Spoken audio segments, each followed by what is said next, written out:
Okay, the next round of exercises in your mobility and core routine that you'll be doing twice a week is a bird dog, a dynamic dead bug, and a side plank hold. So I'm going to be walking you through all of those today. So the first exercise is the bird dog. We are on the floor, so you're still on the floor for all of this. You are going to be in a quadruped position, so basically hands and knees here. We are going to be holding our tummy in really tight, and I want you to tuck the tailbone under. So I don't want to see this. I'm not arching the back.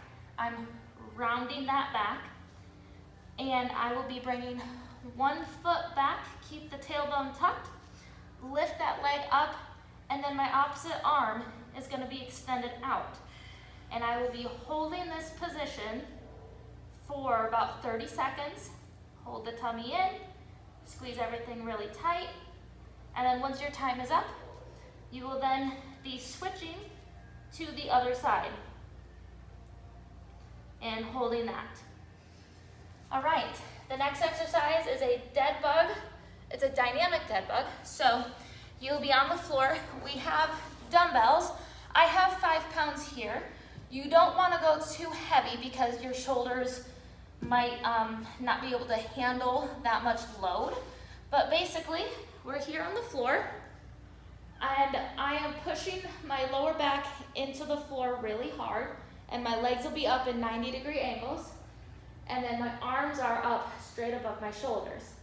My tummy is in, my back is pushed into the floor, and I will be then extending my right leg and my left arm out just like that, and then back up, and then switch, and up, and switch, and up.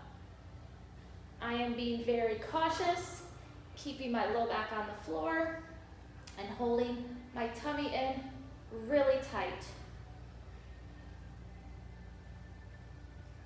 Excellent.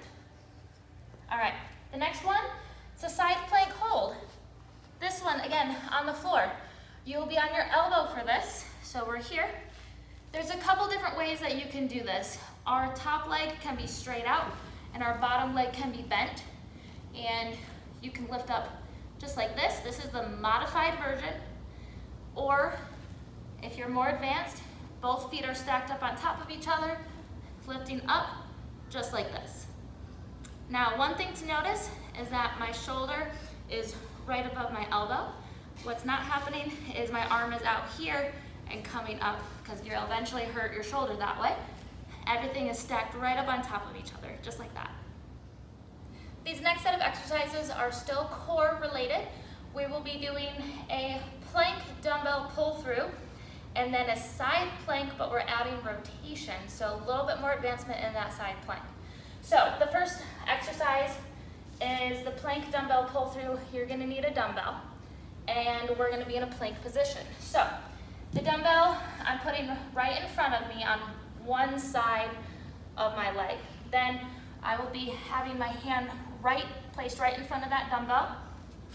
I'm in a plank. The dumbbell is on my right side.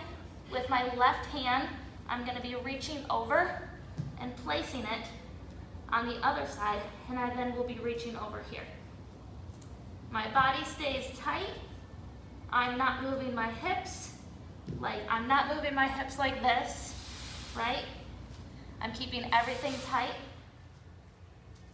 just like so. The next one is a side plank with rotation. If you remember from the last video, the side plank, it is like this here. So now we are going to rotate. You will be coming through and then coming back up just like that.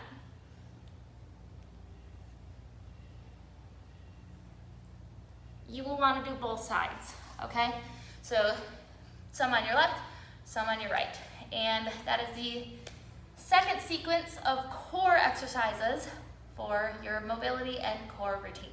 This next exercise, we will be standing up, and you will need a resistance band. I have one with handles on it. So if you don't have a band that has handles on it, that's fine. You can use just a regular long resistance band, okay? But you will need something to anchor it to. So I will be wrapping this band around this rack. This is called a Pallof press to overhead. So you'll be standing sideways to the rack. I got the band centered right at my chest. I'm going to pull my tummy in. I'm going to tuck my tailbone and squeeze my glutes. I am then pushing out and then reaching up over my head, coming straight back down, and then bring it back in. That's 1 rep. So this is a full set. Here we go. Just like that. The more resistance, the more harder the band, the harder it is to get your arms up overhead, right? So what I don't want to see you do is you're out here and then you're being pulled in by the band like that. That means that we either are stepped out too far or the band is too heavy. So you'll want to take a small step in and then see how that feels. Once you're completed with one side, you will then turn and do the other side, okay? And that is the Pallof press to overhead.